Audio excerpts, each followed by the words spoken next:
Forbes India Small Business Summit, presented by PhonePe Payment Gateway. Let us straight away get to our session, and this is a question that is open for all of you. Digitization, as we all know today, has led to notable shifts. It has expanded market reach, brought in operational efficiencies, and improved customer engagement. These are just to name a few. I would like to ask all of you, what has been the most pivotal role of digital transformation in reshaping the MSME landscape, and how has it benefited your businesses as well? Vivek, why don't you go first? So I think cloud computing and advent of SaaS together has been a big factor. First, the affordability of software and products, right? Earlier, it used to be on-prem, and to just start with, it has to be a big investment. But with SaaS, you can just pay on the go and as per consumption and as per usage. I think that played a key role in businesses taking the leap and starting to use products across the board. And for us specifically, we deal with incentive compensation management. So that's pretty much like designing commission plans and motivating the sellers. In India, a lot of non-tech businesses, of course, tech is something, given that they will be using something like this, but non-tech businesses, they are using softwares like this to motivate their sellers who are on the foot on the ground, and for example, car salesperson or medical representatives. So usage of SaaS products is not away from them. They can easily afford it and just start it immediately. And what about your business? How has technology, digital transformation empowered you further? Same cloud computing, right? We didn't. We started on day zero, so it's like we don't have to. Software is a service and nothing more than that. So basically, you don't have a lot of hurdles and obstacles to get started. Yeah. All right. Before I get to Praveen and Ankit, Rajiv, again, similar question to you. What has been the most pivotal point, where you feel digital transformation has completely changed the MSME landscape? And like I asked him, again, a use case from your own company as well.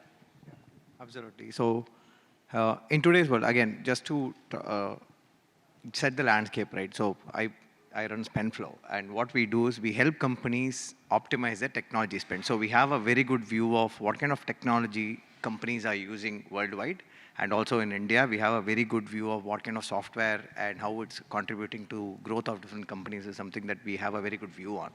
And what we've seen today is because of the amount of digital technologies that are available, companies are able to become much more productive. And from day one, the cost of starting a company today to build software and to sell to the world is literally zero. So you can get started with the advent of cloud and the amount of credits that is available from all the major cloud vendors today. You are able to get started day one with software immediately. Yes. And you have software across entire customer touchpoints with your business that can be bought off the shelf, implemented within days. So your entire operating system of your business can be set up immediately. And with this, think about it, the opportunity that is available for Indian SMEs to even sell within India or even globally, right? Even for us, we were able to get started with a product and a service from day one without any cost. We were able to, with an idea, if you have an idea today, we could spin up an Amplitude dashboard on top of an Excel and start delivering value to our customers from day one, test the value, ensure that all the touch points of the customers are tracked, and we know where to invest in, how to grow the business. Everything is available today, almost at free of cost. Yeah. So the barriers are broken, which means opportunities are wide open. Barriers have clearly been broken. Ankit, you agree with both our founders here? Yeah, absolutely. I think just taking off on that point on barriers being broken, right? I think the first thing that digital transformation has really done is just given market access. Now think of what e-commerce platforms have done for the country today.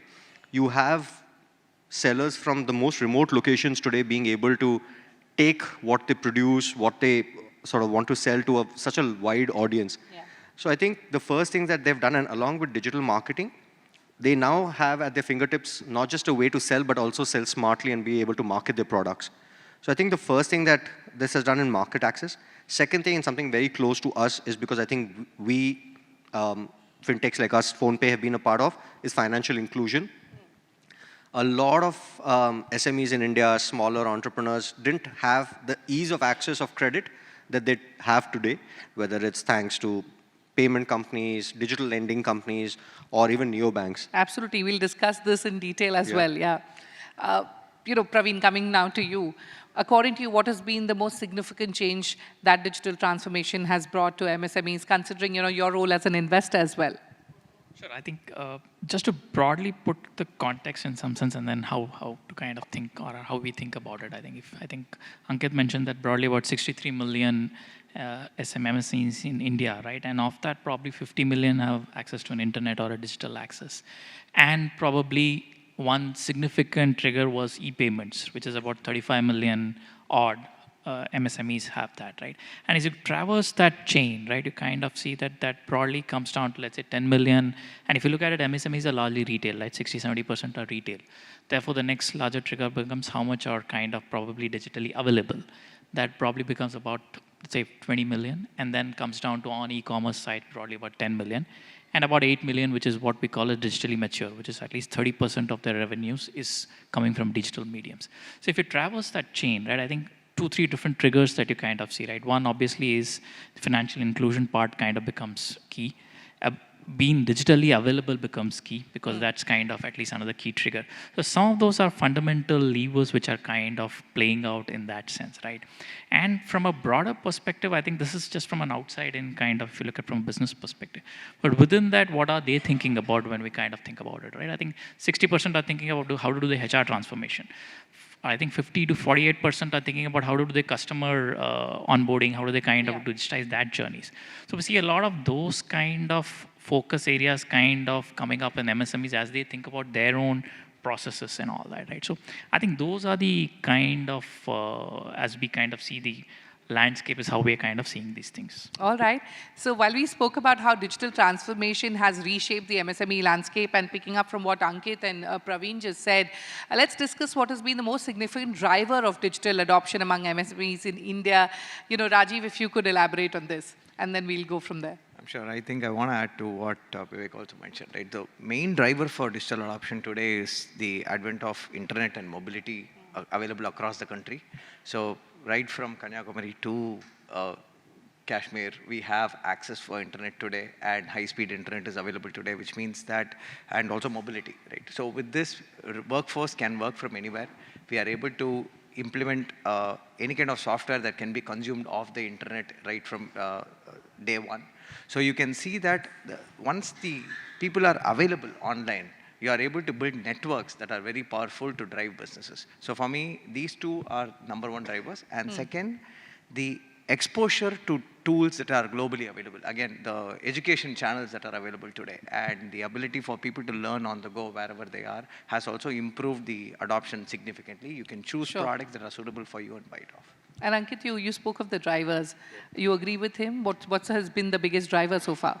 Yeah, absolutely. I think adding to what Rajiv is saying, right? I think it's not just the accessibility of internet, but I think the way people have been able to adapt and adopt to it. One classic example is data-backed decision-making that now exists with even SMEs, right? With the advent of AI and advanced analytical tools, the kind of decision-making that was earlier within the purview of only large enterprises, today even a smaller sort of an entrepreneur at least has those tools at their beck and call, right? To be able to take a lot more data-backed decisions than they could have earlier. Yeah. All right, so we discussed how easy today it has become for, like Ankit spoke about, smaller startup founders to get all of these technologies, get access to all of these technologies. But Praveen, coming to you, the bigger question, how digitally mature are Indian MSMEs, and how do you view the current landscape as an investor? What kind of conversations are you having with your founders? So I think it's still yet to mature in that sense, right? I think the journey is still on. I don't think the journey is kind of where we would say it kind of digitally mature. But if you look at it, I think, as I said, there are 2 or 3 kind of enablers the way you look at it. One is, in some sense, how is the revenue enabler to some extent, right? And therefore, how are they kind of thinking to digitizing that journey? And there are some levers there as they kind of think about it, right? There are some, like if you take B2B marketplaces, they are a kind of intermediary kind of creating the digital reach to some extent. So that's something that we've seen happen in the industry, and several examples of that which have enabled MSMEs to kind of come together, improve the utilization, a lot of other factors which have come in. Secondly, there are internal processes which are kind of getting digitized, right? And be it, and several of areas of interest to us in some sense, right? Like how do you kind of look at finance? How do you look at HR processes? How do you look at revenue processes, right? So how do you kind of look lead generation? Some bit of all those are where we think are interesting opportunities. Are MSMEs adopted to all of these? Not yet. I think they're kind of taking the easy ones first, which is to kind of look at maybe HR processes, maybe a little bit of workflow processes, some bit of lead generation maybe, which is kind of revenue driven, but I don't think that's kind of still there. But I think that's kind of the journey as they go ahead, right? As they scale up, the demands of the scaling up will require them to automatically adopt technology because it is a cost driver, right? And I think there are enough of people here on the table who can kind of watch for that and how that reduces cost and enables that. So that's the way we're kind of seeing this play out. All right. On similar lines, Vivek, my next question is for you. What are the key barriers for digital adoption that MSMEs face today, and how can they overcome those? I think user adoption and ROI are some of the important factors that's affecting purchase of a software or investing in a product. Of course, budget is there, but I'm sure SpendFlow and Raj is doing an excellent job in saving a lot of money for SaaS buyers. But user adoption is about training and getting the workforce use the product effectively, right? So I think once that is sorted, businesses would be willing to put in the money, and as long as they're getting the return on investment, they wouldn't mind spending that money. So the entire, for example, if you're buying a CRM product, it would take somewhere 2 to 3 weeks of user training just to use the product. And when it comes to admin training, it takes about like 2 to 6 months on some cases. So they're not very simple products. They are like complex B2B products, which takes a lot of time in implementation, a lot of time in training, and then a lot of time in conception. And often people are used to Excel. They're never moving to products. Yeah. So that's one of the main challenges. All right. We spoke about the key barriers, but Ankit, I want to know from you, which digital tools and technologies have been the most impactful for MSMEs and why? And if you could again share some use cases. Sure. I think I'll cut out, I think everyone's spoken a lot about, and we've all talked about how access to internet and, yes. Those are there. I think a couple of areas that I wanted to sort of highlight. One is, of course, I think the advent of social media, right? I think people have looked at social media from one particular myopic lens. But I think what it has done for a lot of SMEs is just expanded their reach. Just look at the number of sellers that are there on, let's say, a Facebook and Instagram today, right? All of us have at some point had something pop up on our feed about, sellers. And these are sellers that erstwhile could not have even thought of sort of setting up a business. But today they now have access to be able to go out and talk about their products, right? And I think the second part, and again, come from a vantage point of something that we understand, is the fact of digital payments. And I've talked about this very passionately earlier about the fact that UPI has been a game changer. I think digital payments has allowed everyone and anyone to be able to collect payments, which earlier was a problem, right? A lot of us would hesitate to pay cash to a merchant that we didn't understand. There's no traceability, there is no record. Now with digital payments, there's a digital trail. In case you have an issue, there's an instant refund to your accounts. So I think both of these, one enabling just setting up the business, the second to allow you to grow your business, I think these two have probably been, in my mind, in addition to everything that we've spoken, sort of the most impact. All right. Like he said, digital tools have helped startup founders expand their market reach, and not just in India, but on a global level. Praveen, what factors are enabling them? Again, what trends are you seeing? How are startup founders capitalizing on this? So I think the international reach, again, different kinds of enablers and kind of people helping them put together that kind of an access, right? Again, as I said, a lot of MSMEs are retail. So essentially, those are kind of a lot of marketplaces which kind of also help them do that. And we have some examples of marketplaces which are enabling construction players to reach out, or kind of examples like Mooglix, Zetworks, etc., kind of enabling a lot of outbound reaches in that sense outside. That's one kind of trend that we are seeing in terms of how they're enabling the reach. The second, I think, maybe not internationally, but I think maybe domestically, I think, is ONDC, right? In that sense, how does that kind of kick off and become a large-scale enabler?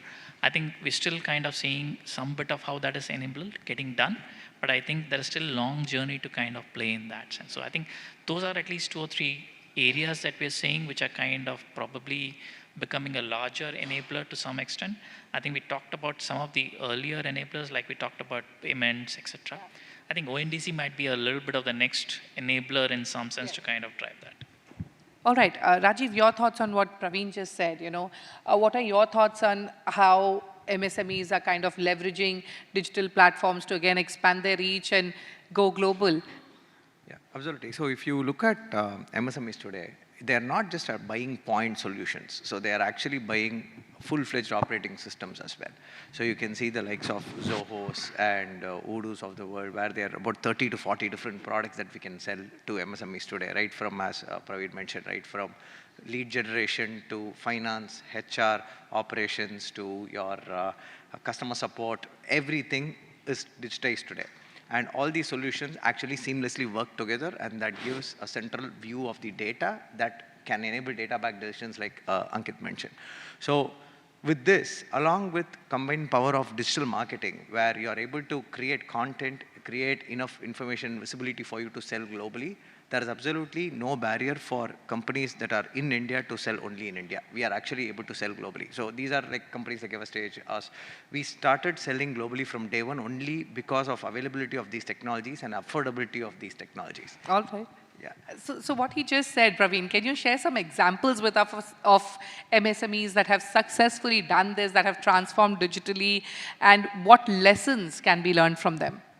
So I think from a broader thought process of what lessons can be learned, I think is in some sense have a very clear objective of what that journey is supposed to achieve, I think in that sense, because you need to be very clear on what that digitization is needed for.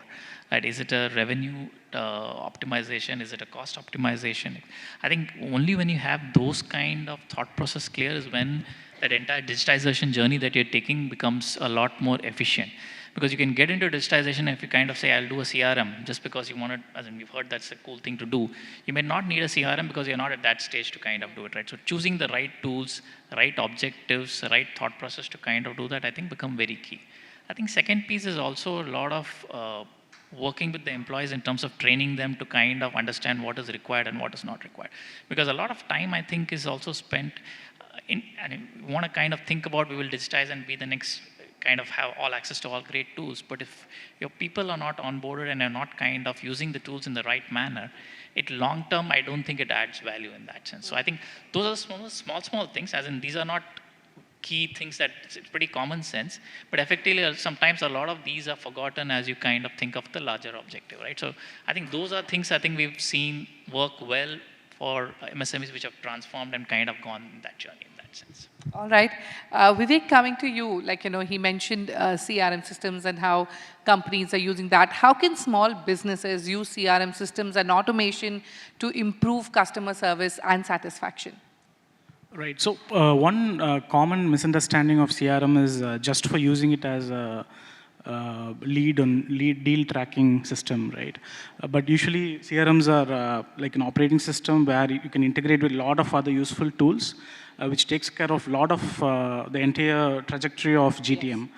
Yes. So also, it doesn't end with sale. So you have to set up the customer for success. So that means you have to track customer success. You have to track what kind of pain points the users are having every day. So I think CRM as a holistic solution where you integrate with a lot of other SaaS products will definitely be setting up your business for success as well. All right. My next question, we've spoken about this a little bit, but if you could elaborate on this, Ankit. How has the adoption of digital payments transformed financial inclusion for MSMEs? What steps can be taken to ensure that rural SMEs are not left behind in this digital evolution? Yeah. So I think the first thing is the entire evolution of digital payments, right, has just opened up new markets for them. Like I was talking about earlier, the fact that I could not collect payments or I could collect payments only from a certain geography constrained where I could sell. Today, thanks to the advent of digital payments, smaller entrepreneurs could potentially sell not just nationally but globally, right? All of us in the fintech industry have enabled them to be able to collect monies from across the globe. So I think as diversification, as expansion, I think that's really been a big thing. The second thing is, and I talked about it earlier, is just access to credit, which is very important because now thanks to digital payments, there is a trail. You know, you could actually use your digital payments history as almost as a informal creditworthiness score. Yes. Yeah, right. So I think that's the second thing. Now suddenly they have access to credit where earlier they would find it difficult to prove their creditworthiness. The third thing that I think this has really done has brought down the cost of business. I think everyone assumes cash has no cost to it, but ask any entrepreneur here, they'll talk about the fact that there is cash handling cost, there is the risk of losing money, there is significant cost attached to cash. And all of us know, you know, whether it's the fintechs, whether it's the government and policymakers, we've all worked towards bringing down that cost. So I think that's really a very, very big part of it in what inclusion has happened thanks to digital payments. Yeah. Absolutely. So thanks for taking us through the kind of how digital payments has really transformed and has led to financial inclusion of SMEs. But Rajiv, coming to you now, what are the challenges in integrating digital payment solutions within the MSME sector? So integrating is not the challenge. Actually, ensuring that integrating for different use cases is the challenge because today different types of services are available. So if there are certain type of services for which integration is pretty easy. For example, SaaS businesses. So we know exactly how our products are priced, changed, and stuff like that. We are able to set it up.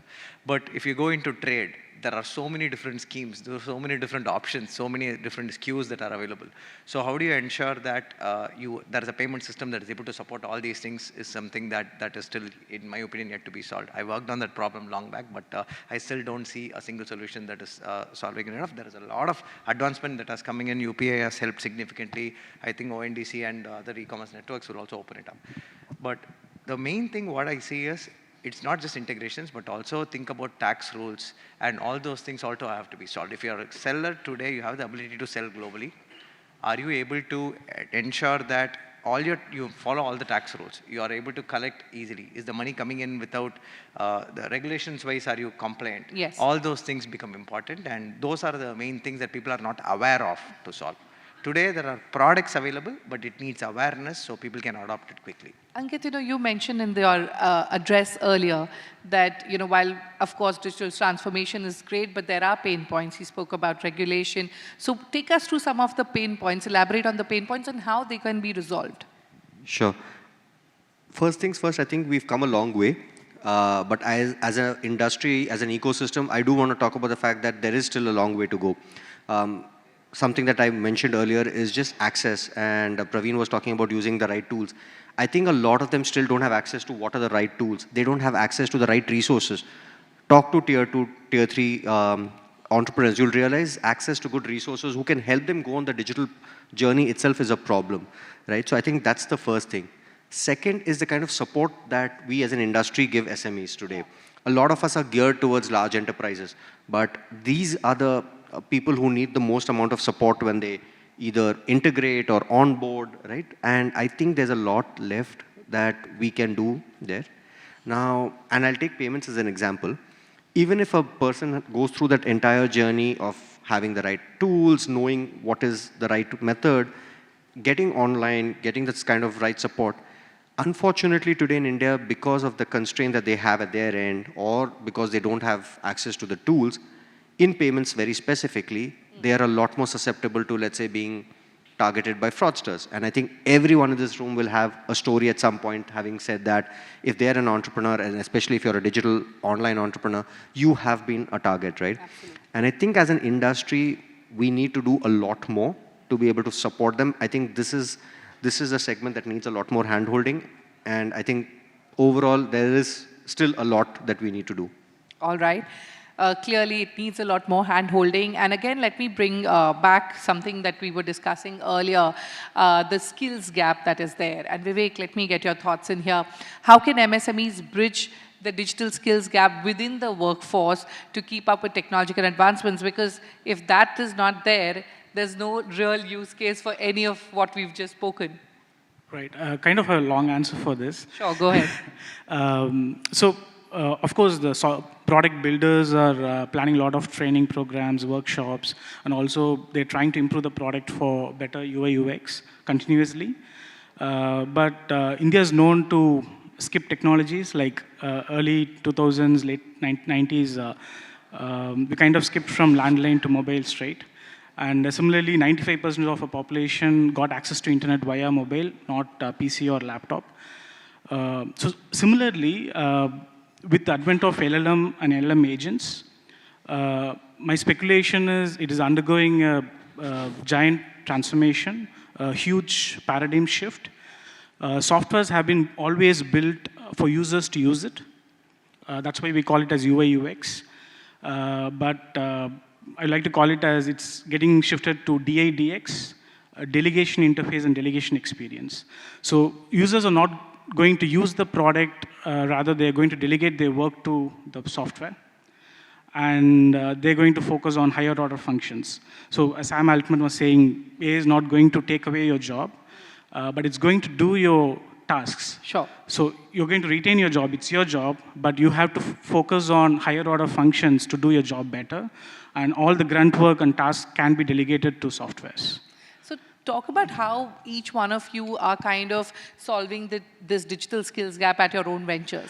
So in continuation with that, what it means of LLM agent is you can talk to the software in natural language, in different languages, in text, in voice, all are coming. So you don't have to learn a product, learn a software to use it. So the entire concept of learning curve is gone. As long as you are capable of texting in WhatsApp, you're talking to a fellow human being, you are already trained for it. Okay. Yes, Rajiv. Yeah. So the first thing we are doing is there is a lot of awareness that we are creating within our organizations and also creating avenues like hackathons where we are enabling people to build hands-on applications that we can take to market. And one of the core things, the way we incentivize that is we also try to keep it as something that is relevant to our products and services so that what they build goes live into the hands of the customer very quickly. And that is one way where we are developing that. And second, we are enabling on sponsoring people to go and read up and study and work on it. So the best is to give it hands-on and give practice. But second is to ensure that there is value that is coming out of it is seen by them so that it incentivizes others also to prepare and get ready for it. Our roadmap always has an AI element. That's one thing that we always cover as part of our board meetings as well to ensure that our teams are aware. So this is becoming essential, and like Vivek said, it's a paradigm shift. AI is not an option. Yeah. So in fact, AI is the new UI. So we are all working towards that. Ankit, your comments on this. How are you closing the digital skills gap? It's no longer an option. No, it's absolutely not an option. I actually have a slightly different view on this. For us, closing the skill gap is not so much for us as an organization, but for our customers, right, which are really the SMEs and MSME entrepreneurs here today. And we've taken a slightly different view to it. What we've done is we've actually gone non-digital. So we actually do road shows in tier 2, tier 3 towns, right? So we've gone, and pardon me if I'm calling Chandigarh like city a tier 2, but we've really gone to those kind of cities. We've gone to Jaipur, Chandigarh, because I believe the Chennai's, Bangalore's, Delhi, Mumbai's get enough love as it is, right? But we've really gone to the tier 2 cities and we've spoken to entrepreneurs there. And we've talked about not just payments, but everything, right? From what will it take for you guys to set up a digital business, online business. So for us, bridging the gap is not so much at our end, but how can we be enablers of bridging the gap for our customers? Yeah. You know, before I wrap up, one final question for you, Praveen. What industries within the MSME sector have seen the most significant digital growth according to you? And as an investor, where do you see the most opportunity going forward? So I think probably the largest digital adoption is in IT, ITES and financial services focus segments, right? Because I think there's a lot they're driven by, in one, IT, ITES that by its very nature has that, and then financial services has kind of pretty much a requirement to kind of do that, right? That's historically. But as we look at opportunities going ahead, right, I think there are 2-3 areas that we think are interesting. One, I think I echo Ankit's point of view that credit, I think, is a very underserved segment for MSMEs, right? If you look at only 14% of them have access to credit, whereas if you look at global economies, they're at between 40 to 50%. China is, I think, about 37%. US is about 50%. So I think that is a clear gap, I think, which needs to be addressed. And we are a financial services focused along with B2B services focused PE firm, right? So I think we see that as a very large opportunity which can be tapped in that sense. The second, I think, is in some sense, some bit of the reach enabler, which I talked about, some bit of the B2B marketplaces, which are kind of interesting. The third one, I think, which we kind of interesting for MSMEs is a little bit of, I think, two areas. I talked a little bit on ONDC, but also some of the enablers, like some of the basic operations like HRMS, like CFO stack, as we call it, right? Some bit of those enablers on how operations are kind of managed, reporting is managed for some of the MSMEs. I think those are areas I think that we see are also interesting as we kind of look at it. So I think those are kind of probably 2-3 areas that we kind of think are interesting for us. All right, with that, it's time for me to wrap up our conversation. Gentlemen, many thanks for your valuable insights. It was an absolute pleasure talking to all of you. Thank you. Forbes India Small Business Summit, presented by PhonePe Payment Gateway.